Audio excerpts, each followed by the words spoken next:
பார்க்கணும்ல. அது பார்க்காதீங்க. முதல்ல சட்டம் ஒழுங்கு சரியில்லையான்னு பாருங்க. இவங்க ஆட்சியை பிடிக்க போறாங்களா இல்லையா செகண்டரி.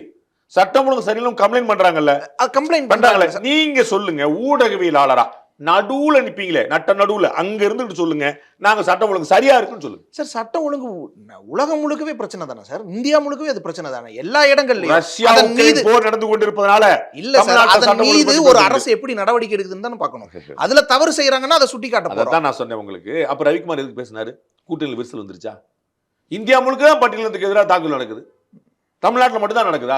ஏன் பேசினாரு? சரி செய்யணும், இதை நான் அட்ரஸ் பண்றேன், நடவடிக்கை எடுங்க. இந்தியா சராசரியோட அதிகமா நடக்கு. விவரம் புரிஞ்சுக்கங்க.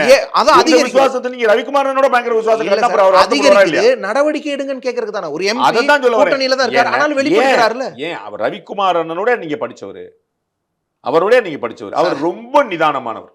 நீங்க தானே குறிப்பிட்டீங்க அவர் பேசினார். ஏன் பேசினார்? நான் பதில் பேசுறேன். ஏன் பேசினாரு?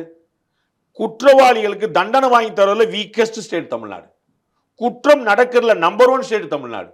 லாஸ்ட் 4 இயர்ஸ்ல இன்க்ரீஸ் ஆயிடுச்சு தமிழ்நாட்டில். உங்களுக்கு கண்ணில் தெரியலையா? வேங்கவேல் நீங்க பார்க்கலையா? நாங்குநேரி நீங்க பார்க்கலையா?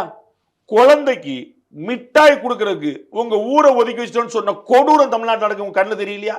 மிட்டாய் உனக்கு கொடுக்க மாட்டேங்க. அந்த பிள்ளைக்கு அது என்ன, அந்த கொடூரம் எங்க நடந்துச்சு? இது யூபியில் நடந்தா நீங்க என்ன பேச்சு பேசியிருப்பீங்க?